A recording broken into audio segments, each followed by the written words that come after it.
Parliament और supreme court of Pakistan की लड़ाई का आज एक इंतहाई अहम और हसास दिन है।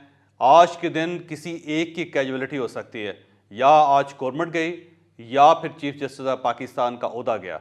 आज कौन जीतेगा ये हम आज के व्लॉग में आपको बताएंगे। दूसरा, कल जब 8 रुकनी बेंच बैठा तो बेंच के अंदर क्या हुआ वो भी हम आपको बताएंगे।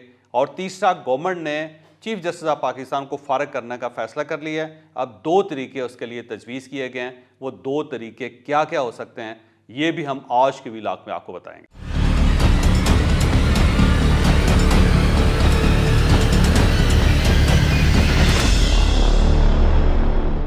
कल का दिन बड़ा हैरान कुन था। कल 11:30 बजे, जैसे कि हम सब का ख्याल था कि 11:30 बजे 8 रुकनी बेंच बैठेगा, तो कल 8 रुकनी बेंच बैठा और उस बेंच में चीफ जस्टिस ऑफ पाकिस्तान ज़ाहिर है उसकी सरबराही कर रहे थे। और मुद्दई जिसने 184(3) के अंदर जो तरमीम की जा रही है, जो बिल जॉइंट सेशन में पास हुआ है, उसके बारे में जो मुद्दई हैं उसके वकील ने बात करनी शुरू की। वो वकील 40 मिनट मुसलसल बोलता रहा और 8 जजों में से किसी जज ने उसके साथ किसी किस्म का कोई सवाल नहीं किया। और जब वो बोल बोल के थक गया तो आखिर में चीफ जस्टिस ऑफ पाकिस्तान ने उन्हीं के जो बातें थी वकील साहब की, उन्हें समअप किया और उससे ये कहा कि मुझे यूँ महसूस होता है कि आप ये कहना चाहते हैं कि ये जो बिल है ये सुप्रीम कोर्ट ऑफ पाकिस्तान की जो आज़ादी और ख़ुद मुख्तारी है उसको कैद करना चाहता है, उसको टाइट करना चाहता है, उसको ट्रिम करना चाहता है। क्या आप यही कहना चाहते हैं? तो उन्होंने कहा जी हाँ जी, मैं यही कहना चाहता हूँ। और पार्लियामेंट को रोका जाए क्योंकि ये इंसानी हकूक़ की खिलाफ वर्जी कर रहे हैं और ये सुप्रीम कोर्ट ऑफ पाकिस्तान के जो रूल्स हैं उनकी वायलेशन कर रहे हैं। तो जज साहब ने कहा कि बिल्कुल ठीक है, हम इस पर गौर करते हैं। और फिर उसके बाद जब बेंच उठा तो ये एक तासुर दिया गया कि अब जो अगली हेयरिंग होगी उसी में फ़ैसला किया जाएगा और अब ये मामला सस्पेंड हो गया। बल्कि रिपोर्टर्स ने ये रिपोर्ट करना शुरू कर दिया था कि अब अगली तारीख आएगी और उसके बाद बाकायदा प्रोसीडिंग शुरू हो गई और आज के दिन खैरियत से गुजर गया, अब कुछ नहीं होगा।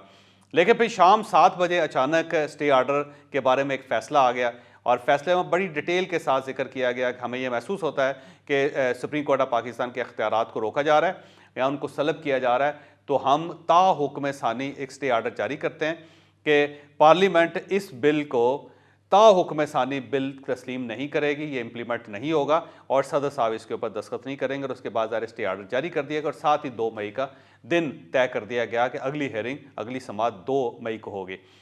अब इसमें 2 नुक्ते बड़े अहम हैं। एक नुक्ता ये अहम है कि जब कल बेंच बैठा तो उसमें 2 मोअज़्ज़िज़ जजेस जो थे उनकी बॉडी लैंग्वेज ऐसे महसूस हो रही थी जैसे वो बाकी 6 के साथ अलाइन नहीं है या उनके साथ कंफर्टेबल नहीं है, बल्कि 2 जजेस लेट भी आए उस बेंच में। और उसके बाद जब उनके चेहरे देखे रिपोर्टर्स ने और उसके अलावा वहाँ पे वकला ने, तो फील ये हो रहा था कि शायद ये 2 जजेस मजबूरी में बैठे हुए हैं, ये अब अपने सीनियर्स की बात मानने के लिए तैयार नहीं है या उनके आर्गूमेंट के साथ ये एग्री नहीं करते। और उसके बाद जब ये बेंच चला गया तो उठ गया, तो सबका ख्याल ये था कि ये जो फैसला है ये 6/2 से आएगा, यानी 6 जजेस जो होंगे वो हमायत करेंगे, वो स्टे आर्डर जारी करेंगे और 2 जजेस जो हैं उससे इख्तलाफ करेंगे। तो लेकिन जब अचानक फ़ैसला आया तो उसके बाद रिपोर्टर्स ने ये कहना शुरू कर दिया कि चीफ जस्टिस ऑफ पाकिस्तान को ये महसूस हुआ कि अगर आज फ़ैसला नहीं होता तो फिर उसके बाद ये फ़ैसला तातुल का शिकार हो जाएगा और इस बेंच के अंदर भी फूट पड़ जाएगी। तो इसलिए इमीडिएटली फौरी तौर पे ये फ़ैसला करके, इंश्योर करके, सबके दस्तखत करके इसको जारी कर दिया गया। इस फ़ैसले में कई सवाल पैदा होते हैं। जो पहला सवाल ये पैदा होता है कि अब 2 कंडीशंस है। एक कंडीशन ये है कि ये बिल, फ़र्ज़ करें कि बिल बन गया, अब ये कानून बन चुका है और कानून बन गया है तो उसको ज़ाहिर है फिर चैलेंज किया गया और उसके बाद उसके ख़िलाफ़ फ़ैसला किया। अब सवाल ये है कि अगर ये बिल बन गया है तो फिर ये जो बेंच है 8 रुकनी बेंच, ये किस कानून के तहत बना है? क्योंकि ये बिल तो कहता ही ये है कि जब भी कोई बेंच बनेगा उसको 3 रुकनी जजेस की कमेटी जो फैसला करेगी कि किस बेंच में किस जज ने बैठना है। तो अब उस लॉ की या उस कानून की सीधी सीधी खिलाफवर्जी है ये। और दूसरा, अगर ये बिल कानून नहीं बना तो फिर स्टे आर्डर किसके लिए जारी किया गया? क्योंकि स्टे आर्डर जारी करने के लिए तो एक जुर्म होना ज़रूरी है, जबकि ये जुर्म अभी हुआ ही नहीं, ये अभी फैसला हुआ ही नहीं। और जब तक सदर साहब इसके ऊपर 10 दिन गुजरने के बाद दस्तखत नहीं करते या सदर साहब इसे वापस पार्लियामेंट नहीं भिजवाते और ये खुद बहुत एक तरीक़ाकार के तहत जब तक ये कानून नहीं बनता उस वक्त तक इसको रोका नहीं जा सकता। और ज़ाहिर है उससे पहले ये एक प्रेम्प्टिव अटैक जो है, प्रेम्प्टिव डिसीजन जो है वो हो गया सुप्रीम कोर्ट ऑफ पाकिस्तान की तरफ से। तो अब तमाम वकला ये भी बहस कर रहे हैं कि ये फैसला करना ज़रूरी है कि क्या ये बिल था, अगर बिल था तो ये बेंच गैर कानूनी है, और अगर ये बिल नहीं था तो फिर ये स्टे ऑर्डर गैर कानूनी है। तो इस पे बहस बहुत ज़्यादा चल रही है और ज़ाहिर है ये बहस किसी कंक्लूजन की तरफ नहीं जा सकती। उसकी वजह यह है कि ये कंक्लूजन भी सुप्रीम कोर्ट ऑफ पाकिस्तान ने जारी करना है, लेकिन सुप्रीम कोर्ट ऑफ पाकिस्तान ज़ाहिर है इस वक्त एक साइड ले चुकी है और उस साइड की वजह से अब इस मामले को आगे बढ़ाना या इसको सुलझाना इतना आसान नहीं होगा।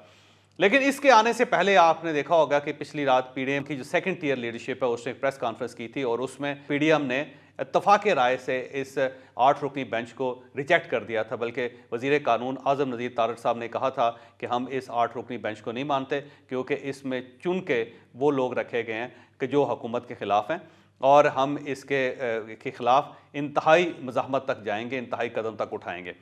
और उसमें 2 नुक्ते ये भी उठाए गए कि ये एक बाइस्ड बेंच है जिसमें बलूचिस्तान और खैबर पख्तूनख्वा के किसी जज को शामिल नहीं किया गया और इसमें एक सूबाई ज़ाहिर हवा भी इसके अंदर एक फैलाई गई कि देखें जी, आपने सिर्फ 2 बड़े सूबे जो हैं उनके जजेस बैठ के ये फैसला कर रहे हैं और 2 छोटे सूबे जो हैं उनको महरूम रखा गया है इवन इस बेंच के अंदर भी।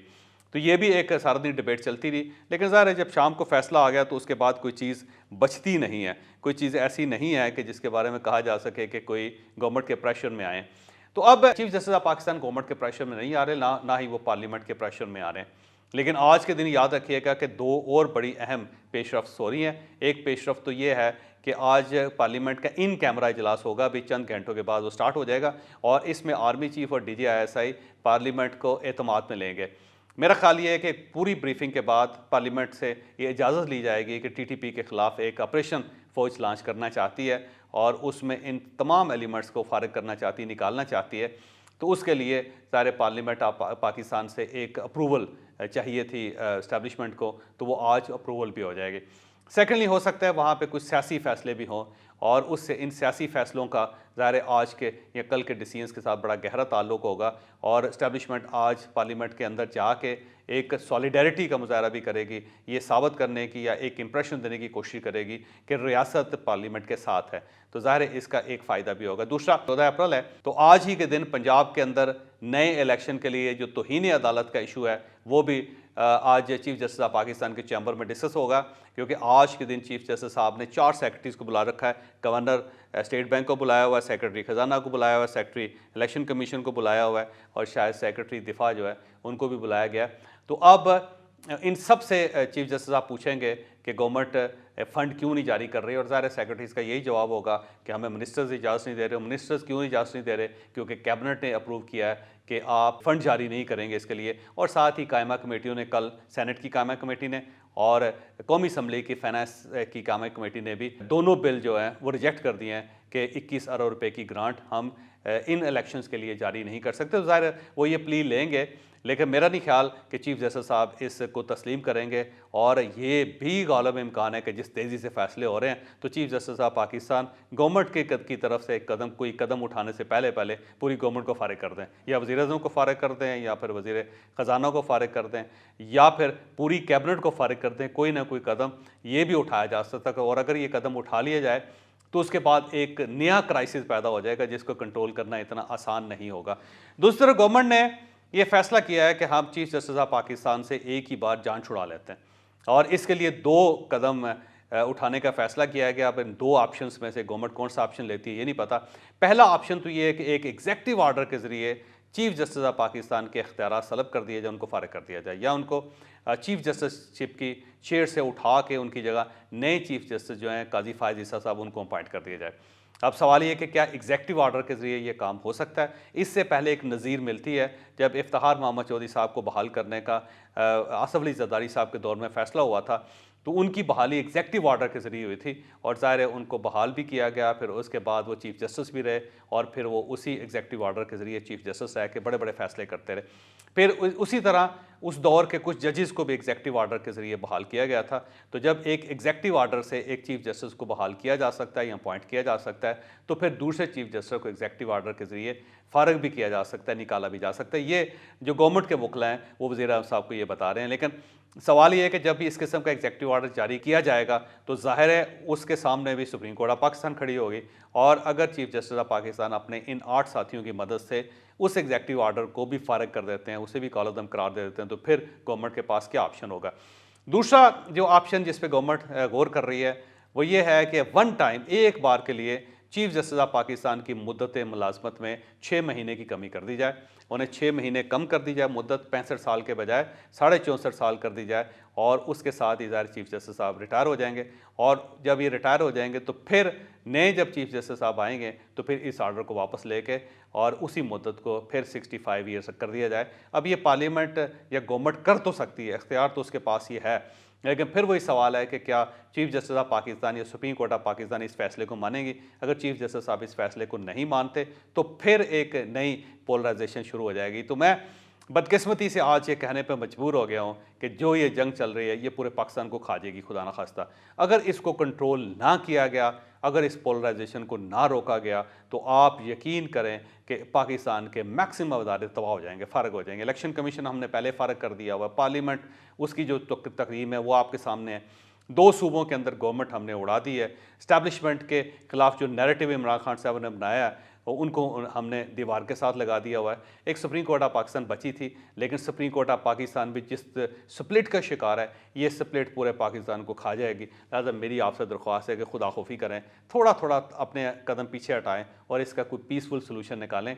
और अगर पीसफुल सलूशन नहीं निकलता तो फिर मैं दोबारा कह रहा हूँ कि एमरजेंसी और मार्शल लॉ के अलावा कोई ऑप्शन नहीं बचेगा। फिर अगर आपने पाकिस्तान बचाना है तो फिर मेरे अजीम हम वतनों, इसका ऐलान बहरहाल ये करना पड़ेगा, और उसके बाद ये सब लोग तीर की तरह सीधे हो जाएंगे, क्योंकि ये कुछ भी करना चाह रहे हैं लेकिन ये मुल्क नहीं चलाना चाह रहे।